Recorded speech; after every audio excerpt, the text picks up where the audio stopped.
붉은 광장의 돌바닥 위로 차가운 늦가을 바람이 휘몰아쳤다. 하늘은 낮게 내려앉아 금방이라도 회색 눈을 쏟아낼 듯 잔뜩 찌푸린 얼굴이었다. 그 광활한 공간 한가운데 낡은 코트를 여민하냐 페트로바가 서 있었다. 그녀의 어깨에는 더 낡아 보이는 바이올린 케이스가 매달려 있었고 손에는 활과 바이올린이 들려 있었다. 22살, 그녀의 눈빛은 꿈으로 반짝였지만 그 주변으로는 고단한 현실의 그늘이 짙게 드리워져 있었다. 아냐는 심호흡을 하고 활을 현 위에 올렸다. 차이콥스키의 사계 중 10월, 가을의 노래였다. 애잔하면서도 격정적인 선율이 광장에 울려 퍼지기 시작했다.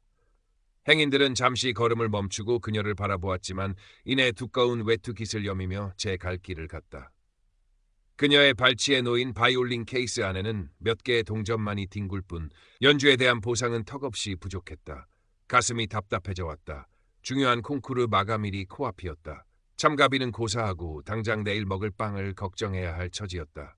지방소 도시에서 음악적 재능 하나 믿고 모스크바로 상경했지만 거대한 도시의 벽은 높고 차가웠다. 수많은 오디션에서 낙방했고 이제 남은 희망은 이 길거리 연주뿐이었다. 이대로는 안 돼. 뭔가 다른 방법이 필요해. 그때 조금 떨어진 곳에서 고급 카메라를 목에 건 중년 남자가 그녀를 잠시 지켜보는 것이 느껴졌다. 미하일 이바노프였다. 쉰 중반쯤 되어 보이는 그는 깔끔한 차림에 지적인 분위기를 풍겼다. 그는 아냐의 연주를 잠시 듣는 듯했지만 이내 붉은 광장의 웅장한 건축물들로 렌즈를 돌렸다. 아냐는 그의 무심한 시선에 또 한 번 가슴이 내려앉는 것을 느꼈다. 평범한 길거리 악사, 그 이상도 이하도 아니었다. 아냐는 마지막 음을 길게 느리며 연주를 마쳤다. 박수 소리는 거의 들리지 않았다. 그녀는 문득 인터넷에서 본 글귀를 떠올렸다. 모스크바에서 가장 사진이 잘 나오는 곳, 크렘린 근위병이 있는 풍경. 그래, 어쩌면 그곳이라면 사람들의 시선을 사로잡을 수 있을지도 몰랐다. 자신의 연주를 강렬하게 각인시킬 마지막 기회일지도. 그녀는 떨리는 손으로 바이올린을 케이스에 넣고 크렘린을 향해 발걸음을 옮겼다. 차가운 바람이 그녀의 등 뒤를 밀어내는 것 같았다. 제발 단 한 번만이라도 내 음악이 사람들에게 닿기를. 붉은 광장을 벗어나 알렉산드롭스키 정원으로 향하는 길은 사뭇 다른 분위기였다. 웅장한 크렘린 벽이 시야를 압도했고 공기는 더 차갑고 엄숙하게 느껴졌다. 관광객들의 활기찬 소음 대신 낮고 조용한 속삭임과 카메라 셔터 소리만이 간간히 들려왔다. 아냐는 심장이 빠르게 뛰는 것을 느꼈다. 이곳은 분명 민간인의 연주가 허용되지 않는다는 것을 어렴풋이 알고 있었다. 하지만 절박함은 두려움을 눌렀다. 그녀는 크렘린 벽과 근위병 교대식이 잘 보이는 그러면서도 사람들의 시선이 집중될 만한 자리를 찾았다. 완벽하게 각 잡힌 제복을 입은 크렘린 연대 소속 근위병이 부동자세로 서 있는 초소에서 그리 멀지 않은 곳이었다. 주변에는 이미 몇몇 관광객들이 근위병을 배경으로 사진을 찍고 있었다. 아냐는 이곳이 마지막 기회의 무대라고 생각했다. 떨리는 손으로 바이올린 케이스를 열고 악기를 꺼냈다. 낡고 해져서 테이프로 여기저기 붙인 자국이 선명한 악보 몇 장을 보면대에 올려놓았다. 라흐마니노프의 보칼리제. 그녀의 현재 심정을 가장 잘 대변하는 곡이라고 생각했다. 깊은 슬픔 속에서도 희미한 희망을 노래하는 선율. 아냐는 눈을 감고 첫음을 연주하기 위해 활을 들었다. 바로 그 순간 그림자처럼 한 인형이 다가왔다. 방금 전 초소에 서 있던 근위병과는 다른 순찰 중인 듯한 또 다른 근위병이었다. 그의 계급장은 상샤한트를 나타내고 있었다. 30 초반으로 보이는 그는 완벽하게 다려진 제복과 반짝이는 군화 그리고 얼굴에는 어떤 감정도 담겨 있지 않은 무표정을 하고 있었다. 그의 모든 움직임은 기계처럼 정확하고 절도 있었다. 그의 이름은 페트로프였다. 페트로프 상사는 아냐의 바로 앞에 멈춰섰다. 그의 목소리는 낮고 단호했으며 어떤 감정도 실려 있지 않았다. 여기서 연주할 수 없습니다. 즉시 이동하십시오. 그의 눈빛은 차가운 강철 같아서 아냐는 저도 모르게 몸을 움츠렸다. 죄송합니다. 하지만 잠시만요. 아냐는 떨리는 목소리로 겨우 입을 열었다. 며칠 뒤에 정말 중요한 콩쿠르가 있는데 참가비를 마련해야 해서요. 정말 마지막 기회예요. 딱 몇 분만이라도 연주하게 해주시면 안 될까요? 사람들에게 제 연주를 들려주고 싶어요. 그녀의 목소리에는 간절함이 묻어났다. 하지만 페트로프 상사의 표정에는 미동조차 없었다. 규칙은 예외 없이 적용됩니다. 사적인 사정은 고려 대상이 아닙니다. 이곳은 당신의 개인 연주회장이 아닙니다. 그의 목소리는 여전히 차갑고 기계적이었다. 마치 벽에 대고 이야기하는 기분이었다. 제발요. 아냐는 다시 한번 애원하려 했다. 바로 그때 주변의 관광객들이 수군거리기 시작했다. 무슨 일이 벌어지고 있는지 호기심 어린 눈으로 지켜보는 사람들이 늘어났다. 그리고 그들 중에는 아까 붉은 광장에서 아냐를 보았던 미하일 이바노프도 있었다. 그는 처음에는 단순한 해프닝 정도로 여겼지만 근위병의 냉담한 태도와 젊은 여성의 절박한 표정을 번갈아 보며 상황이 심상치 않음을 직감했다. 그는 조용히 카메라를 들어 이 광경을 촬영하기 시작했다. 렌즈는 아냐와 페트로프 상사를 번갈아 비추었다. 아냐는 페트로프의 흔들림 없는 태도에 절망감을 느꼈다. 이대로 물러설 수는 없었다. 여기서 포기하면 정말 모든 것이 끝이었다. 그녀는 마지막 용기를 내어 말했다. 하지만 음악은 사람들에게 위로를 줄 수도 있잖아요. 규칙보다 더 중요한 가치가 있을 수도. 그녀의 말이 채 끝나기도 전에 페트로프 상사는 그녀에게 한 걸음 더 다가섰다. 그의 존재감은 더욱 위압적으로 느껴졌다. 명령에 불복종할 시 규정에 따라 강제 조치하겠습니다. 공공질서를 어지럽히지 마십시오. 마지막 경고입니다. 그의 시선은 아냐의 낡은 바이올린 케이스를 향했고 마치 그것을 빼앗기라도 할 듯한 분위기였다. 아냐는 공포를 느꼈지만 동시에 알 수 없는 오기가 샘솟았다. 내 음악을, 내 꿈을 이렇게 짓밟게 둘 수는 없어. 아냐는 뒷걸음질 치려다 그만 발이 꼬여 비틀거렸다. 균형을 잃고 넘어질 뻔한 순간 손에 들고 있던 악보 몇 장이 힘없이 바닥으로 흩날렸다. 차가운 바람이 기다렸다는 듯 악보들을 정원 바닥 위로 흩뿌렸다. 라흐마니노프의 애절한 선율이 적힌 낡은 종이들이었다. 아, 안 돼! 아냐는 다급하게 몸을 숙여 흩어진 악보들을 주우려 했다. 그녀에게는 악기만큼이나 소중한 것들이었다. 하지만 페트로프 상사는 그녀의 앞을 막아섰다. 그의 육중한 군화가 아냐가 주우려던 악보 한 장을 거의 밟을 뻔했다. 그는 악보를 줍지 못하게 하려는 듯 의도적으로 그녀의 앞을 가로막고 있었다. 직접적인 신체 접촉은 없었지만 그의 행동은 명백한 위협이자 모욕이었다. 아냐는 숨을 헐떡였다. 눈앞이 흐릿해지는 것을 느꼈다. 공포와 수치심 그리고 분노가 뒤섞인 감정이 속에서 끌어올랐다. 그녀는 고개를 들어 페트로프 상사를 노려보았다. 그의 얼굴에는 여전히 아무런 감정도 없었다. 그는 그저 규칙이라는 이름의 거대한 벽처럼 서 있을 뿐이었다. 바로 그때였다. 페트로프 상사가 흩어진 악보를 줍지 못하게 계속 막아서며 아냐의 팔을 잡아 제지하려는 듯 손을 뻗었다. 그의 손이 자신의 몸에 닿으려는 순간 아냐는 자신도 모르게 반사적으로 행동했다. 놀람과 공포 속에서 그녀는 손에 들고 있던 바이올린 활로 그의 뻗어오는 손을 가볍게 쳐냈다. 그것은 결코 공격적인 행동이 아니었다. 위협적인 상황에서 자신을 보호하려는 본능적인 방어 동작에 가까웠다. 활은 그의 손등을 스치듯 가볍게 밀어냈을 뿐이었다. 하지만 페트로프 상사에게는 그것으로 충분했다.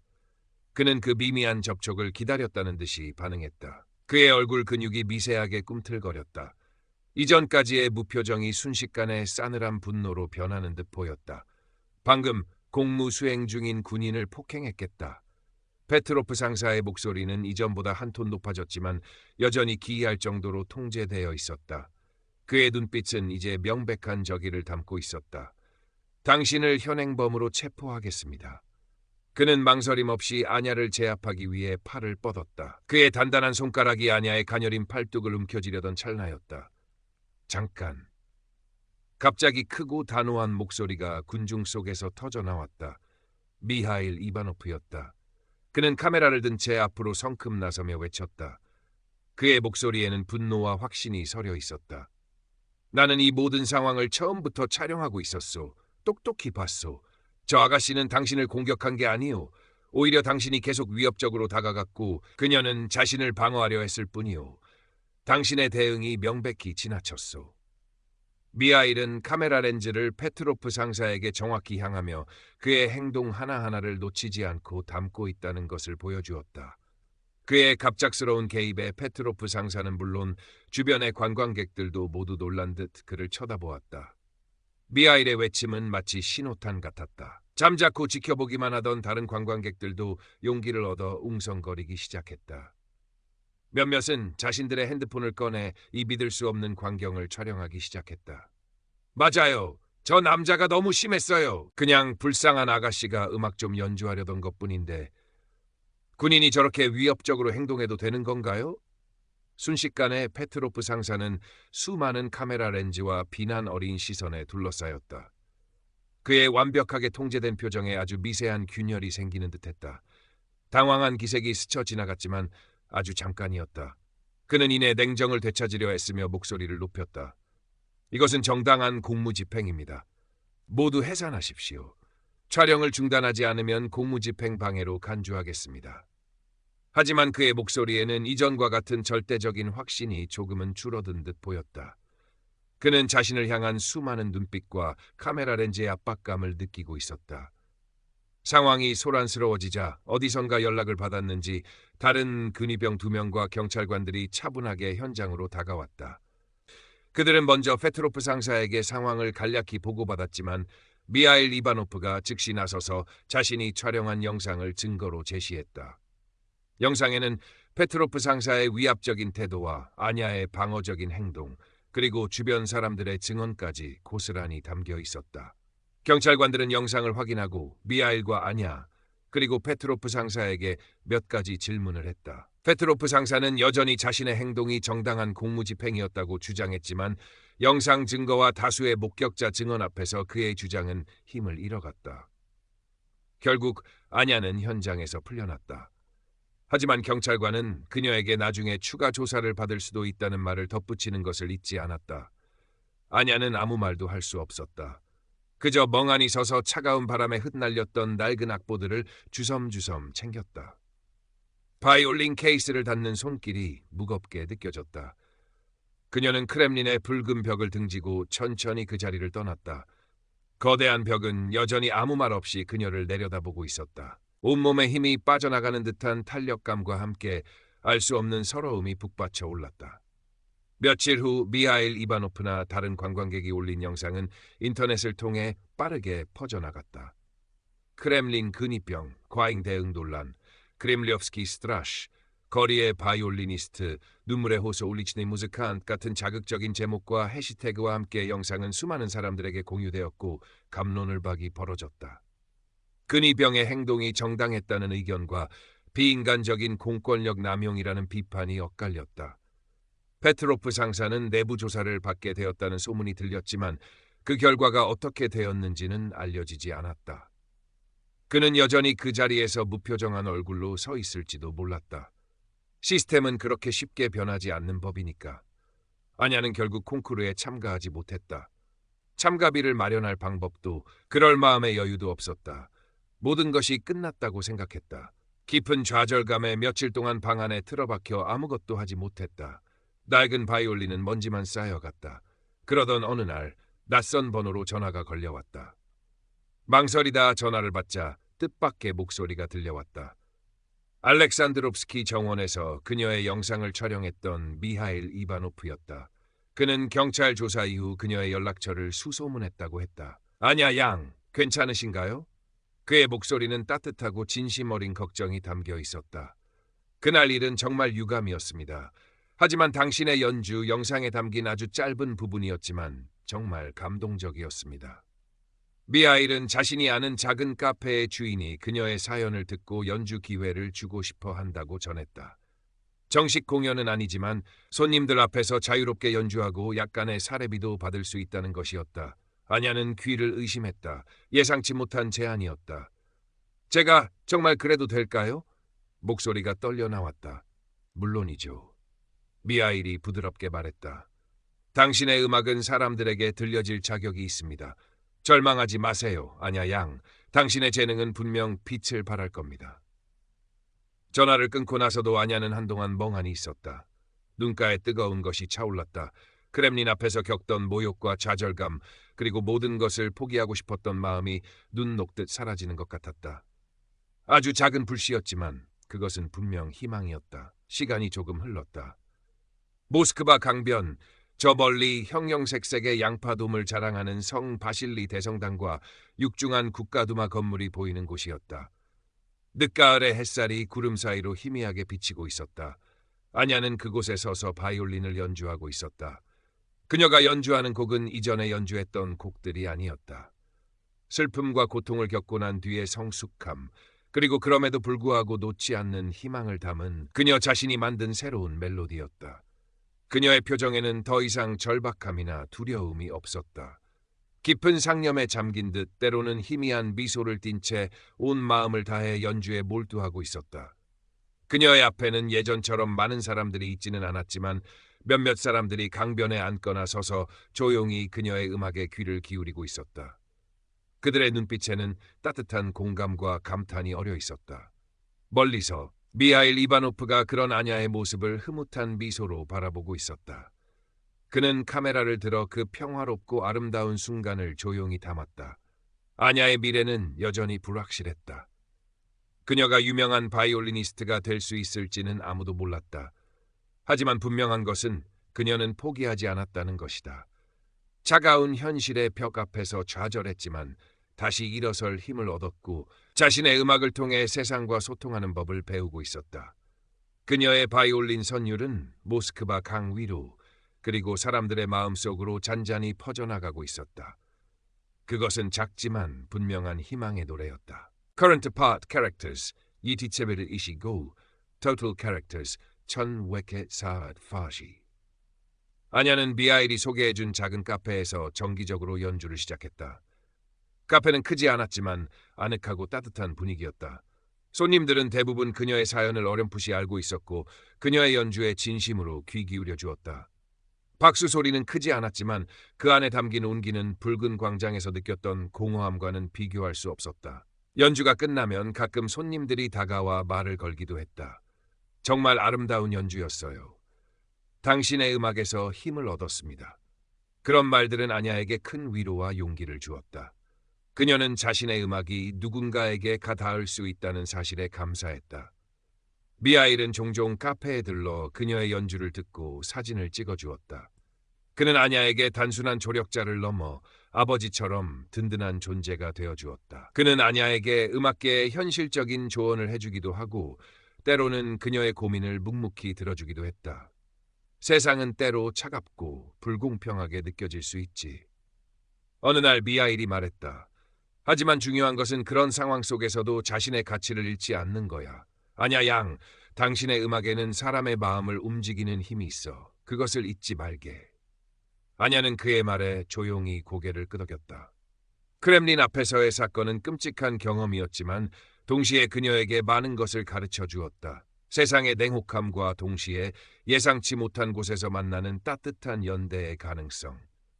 그리고 무엇보다 중요한 것은 어떤 상황에서도 자신의 목소리, 즉 자신의 음악을 잃지 않아야 한다는 깨달음이었다. 그녀는 더 이상 콩쿠르나 화려한 무대에 집착하지 않았다. 물론 성공적인 바이올리니스트가 되고 싶은 꿈은 여전히 마음 한구석에 남아 있었지만 이제는 그 과정 자체에 더 집중하기로 했다. 매일 꾸준히 연습하고 자신의 감정과 경험을 담아 새로운 곡을 썼다. 그녀의 음악은 점점 더 깊어지고 성숙해졌다. 그러던 어느 날 카페에서 연주를 마치고 악기를 정리하는데 한 노신사가 그녀에게 다가왔다. 그는 자신을 모스크바 음악원의 교수라고 소개했다. 젊은이, 자네의 연주를 몇 번 들었네. 노신사는 부드러운 미소를 지으며 말했다.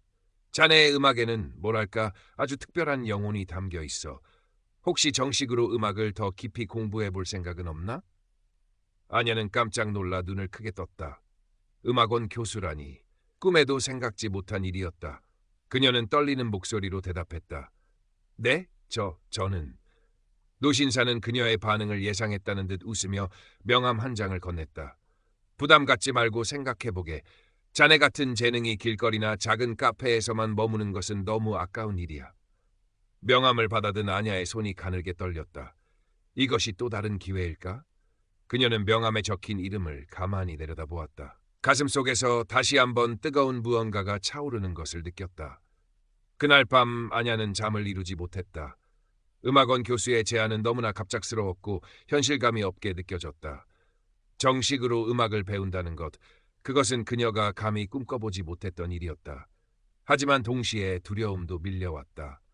다시 한번 경쟁과 평가의 세계로 들어가는 것, 또다시 좌절을 겪게 될지도 모른다는 불안감. 그녀는 창가에 앉아 밤하늘을 바라보았다.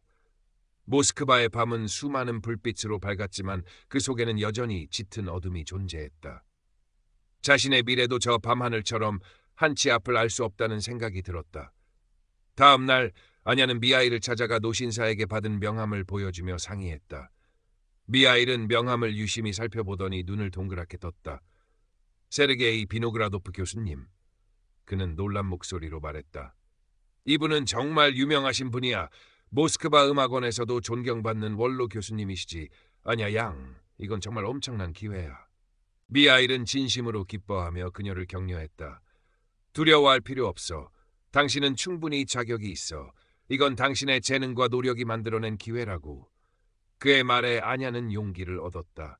그래, 두려워하기보다는 부딪혀 보기로 결심했다. 설령 결과가 좋지 않더라도 시도조차 하지 않고 후회하는 것보다는 나을 터였다. 그녀는 며칠 후 떨리는 마음으로 비노그라도프 교수에게 연락했다. 교수와의 만남은 생각보다 편안한 분위기에서 이루어졌다. 그는 아냐의 연주를 다시 한번 듣고 싶어 했고 아냐는 자신이 작곡한 곡 중 하나를 연주했다. 크렘린 사건 이후 느꼈던 감정들을 담아 만든 곡이었다. 연주가 끝나자 교수는 한동안 아무 말 없이 눈을 감고 있었다. 훌륭하군. 마침내 그가 입을 열었다. 기술적으로는 아직 다듬어야 할 부분이 있지만 그 안에 담긴 감정의 깊이와 진정성은 정말 놀라워. 자네는 분명 특별한 재능을 가졌어. 비노그라도프 교수는 아냐에게 음악원 청강생으로 시작해볼 것을 제안했다. 정식 입학 절차는 복잡하지만 청강을 통해 실력을 쌓고 가능성을 보여준다면 길은 열릴 수 있다고 했다. 그는 아냐의 어려운 형편을 알고 있다며 작은 장학금을 받을 수 있도록 도와주겠다고 약속했다. 아냐는 교수에게 깊이 고개 숙여 감사 인사를 전했다. 믿을 수 없는 행운이었다.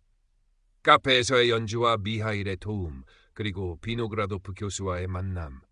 이 모든 것이 마치 기적처럼 느껴졌다. 아냐는 음악원 청강생으로서 새로운 생활을 시작했다. 매일 아침 일찍 일어나 연습실로 향했고 저명한 교수들의 강의를 들으며 이론과 실기를 갈고 닦았다. 재능 있는 동료 학생들 사이에서 때로는 위축되기도 했지만 그들의 열정적인 모습은 아냐에게 좋은 자극이 되었다. 그녀는 여전히 저녁에는 카페에서 연주를 계속했다. 생활비를 벌어야 했고 무엇보다 청중 앞에서 연주하는 경험은 그녀에게 무엇과도 바꿀 수 없는 소중한 배움의 기회였기 때문이다. 카페 손님들은 그녀가 음악원에 다니게 되었다는 소식을 듣고 진심으로 축하해 주었다. 시간이 흐르면서 아냐의 연주는 눈에 띄게 발전했다. 기술적인 완성도가 높아졌을 뿐만 아니라 음악에 대한 이해와 표현력도 더욱 깊어졌다. 비노그라도프 교수는 그녀의 성장을 흐뭇하게 지켜보며 아낌없는 조언과 격려를 보내주었다. 한편 알렉산드롭스키 정원에서의 사건 이후 페트로프 상사에 대한 소식은 더 이상 들려오지 않았다. 그는 아마도 내부적인 징계를 받았거나 다른 곳으로 전출되었을 수도 있었다. 혹은 여전히 그 자리를 지키고 있을지도 몰랐다. 아냐는 가끔 그를 떠올렸지만 이제 더 이상 그에 대한 분노나 두려움은 느끼지 않았다. 그는 그녀의 삶에 큰 상처를 남겼지만 역설적으로 새로운 길을 열어준 계기가 되기도 했던 것이다. 그녀는 그저 그 역시 자신만의 방식으로 힘든 삶을 살아가는 한 인간일 뿐이라고 생각하기로 했다. 어쩌면 그에게도 그만의 사정이나 아픔이 있었을지도 모른다고. 어느덧 봄이 찾아왔다. 모스크바의 길고 추운 겨울이 끝나고 도시 곳곳에 생명의 기운이 움트기 시작했다. 아냐는 음악원 정기 연주회 무대에 설 기회를 얻게 되었다. 작은 역할이었지만 그녀에게는 정식 무대에 데뷔하는 것과 마찬가지였다. 연주회 당일 아냐는 떨리는 마음으로 무대 뒤에서 대기하고 있었다. 객석에는 미하일과 카페 주인 그리고 그녀를 응원해주는 몇몇 단골 손님들이 와 있었다. 비노그라도프 교수도 객석 한편에 앉아 그녀를 지켜보고 있었다. 마침내 그녀의 차례가 되었다. 아냐는 심호흡을 하고 무대 중앙으로 걸어나갔다. 눈부신 조명 아래 그녀는 객석을 잠시 둘러보았다. 자신을 향한 따뜻한 시선들이 느껴졌다. 그녀는 조용히 바이올린을 어깨에 올리고 활을 들었다. Current Part Characters EGBV 63, Total Characters EDBV 99. 아냐가 선택한 곡은 바흐의 샤콘느였다. 고독하고 장엄하며 깊은 슬픔과 고뇌 속에서도 숭고한 아름다움을 잃지 않는 곡. 그것은 마치 그녀 자신의 삶의 여정을 담고 있는 듯했다. 첫 음이 울려 퍼지는 순간 공연장 전체가 숨을 죽였다. 아냐의 연주는 기술적으로 완벽했을 뿐만 아니라 듣는 이의 영혼을 뒤흔드는 깊은 감동을 담고 있었다. 그녀의 손끝에서 흘러나오는 선율은 때로는 격정적으로 휘몰아치고 때로는 속삭이듯 애절하게 흐느꼈다. 그 안에는 지난 시간 동안 그녀가 겪었던 좌절과 고통, 외로움과 절망, 그리고 그 모든 것을 이겨내고 다시 일어선 희망과 감사가 고스란히 녹아 있었다. 연주하는 동안 아냐는 완전히 음악과 하나가 되었다. 더 이상 무대 위의 조명도 객석의 시선도 의식되지 않았다. 오직 그녀와 바이올린 그리고 바흐의 영혼만이 존재하는 듯했다. 그녀는 자신의 모든 것을 쏟아부어 연주했다. 마지막 음이 길고 깊은 여운을 남기며 사라졌을 때 공연장에는 잠시 정적이 흘렀다. 그리고 곧이어 우레와 같은 박수갈채가 터져나왔다. 객석의 모든 사람들이 기립하여 그녀에게 뜨거운 박수를 보냈다. 미하일은 눈물을 글썽이며 연신 카메라 셔터를 눌렀고 비노그라도프 교수는 만족스러운 미소와 함께 힘차게 박수를 쳤다. 아냐는 벅차오르는 감정을 누르며 객석을 향해 깊이 허리를 숙였다. 눈물이 뺨을 타고 흘러내렸다. 그것은 슬픔의 눈물이 아니었다. 감사와 감격, 그리고 앞으로 나아갈 용기를 얻은 자의 뜨거운 눈물이었다. 연주회가 끝나고 아냐는 많은 사람들로부터 축하와 격려를 받았다. 그녀의 연주는 음악원 관계자들에게도 깊은 인상을 남겼고 마침내 정식 학생으로 입학할 수 있는 길이 열렸다. 그녀의 이야기는 여기서 끝나지 않을 것이다. 앞으로 그녀의 앞에는 또 어떤 시련과 도전이 기다리고 있을지 알 수 없었다. 하지만 이제 아냐는 더 이상 혼자가 아니었다. 그녀에게는 자신의 음악을 사랑해주는 사람들, 그녀를 지지하고 응원해주는 사람들이 곁에 있었다. 그리고 무엇보다 그녀 자신 안에 어떤 어려움도 이겨낼 수 있는 강인한 의지와 뜨거운 열정이 살아 숨쉬고 있었다. 모스크바의 여름은 짧지만 강렬했다. 눈부신 햇살 아래 도시는 활기를 되찾았고 사람들의 표정에도 생기가 넘쳤다. 아냐는 이제 음악원 정식 학생이 되어 바쁜 나날을 보내고 있었다. 학업과 연습, 그리고 가끔씩 참여하는 작은 연주회들로 하루하루가 쏜살같이 지나갔다. 그녀는 더 이상 카페에서 정기적으로 연주하지는 않았지만 가끔씩 시간을 내어 그곳을 찾았다. 자신에게 처음으로 기회를 주었던 따뜻한 공간과 사람들을 잊지 않기 위해서였다. 카페 주인과 단골 손님들은 언제나 그녀를 반갑게 맞아주었고 그녀의 성장을 진심으로 기뻐해 주었다. 미하일과는 여전히 가깝게 지냈다. 그는 아냐의 연주회에 빠짐없이 참석했고 그녀가 힘들어할 때마다 든든한 조언자이자 친구가 되어주었다. 그는 아냐의 성장 과정을 사진으로 기록하며 언젠가 그녀의 이야기를 담은 작은 사진집을 만들고 싶다는 소망을 내비치기도 했다. 어느 화창한 여름날 오후 아냐는 연습을 마치고 음악원 근처 공원을 산책하고 있었다.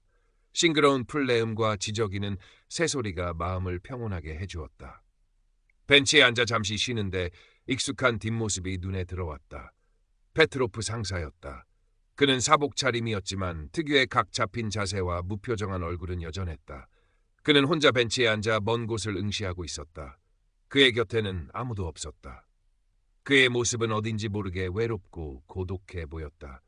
아냐는 잠시 망설였다. 다가가서 말을 걸어야 할까? 아니면 그냥 모른 척 지나쳐야 할까? 예전 같았으면 피하고 싶었겠지만 지금은 달랐다. 그녀는 심호흡을 하고 그에게 다가갔다. 페트로프는 고개를 돌려 아냐를 보았다.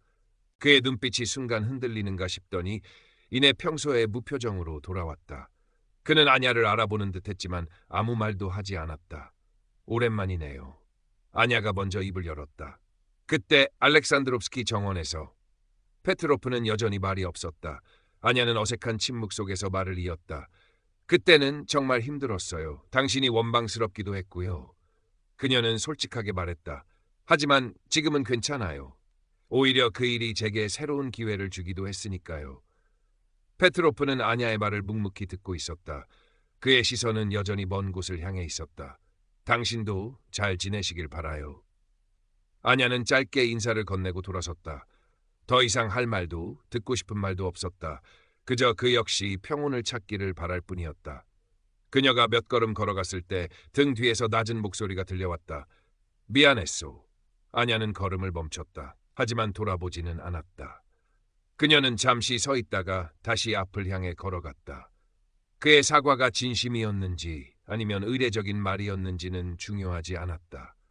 중요한 것은 그녀가 이제 과거의 상처로부터 자유로워졌다는 사실이었다. 현위의 영혼, 아냐 페트로바 이야기라는 제목의 사진집에는 그녀가 길거리에서 연주하던 시절부터 음악원 학생 시절, 그리고 전문 연주자로 성장하기까지의 모습들이 고스란히 담겨 있었다. 사진집은 잔잔한 반향을 일으켰고 많은 사람들에게 감동과 영감을 주었다. 어느 겨울밤, 아냐는 유서 깊은 차이콥스키 콘서트홀 무대에 섰다. 유명 오케스트라와의 협연 무대였다. 그녀에게는 꿈만 같은 순간이었다. 객석은 가득 차 있었고 그 중에는 미하일과 비노그라도프 교수, 그리고 그녀를 오랫동안 지지해준 많은 사람들이 앉아 있었다.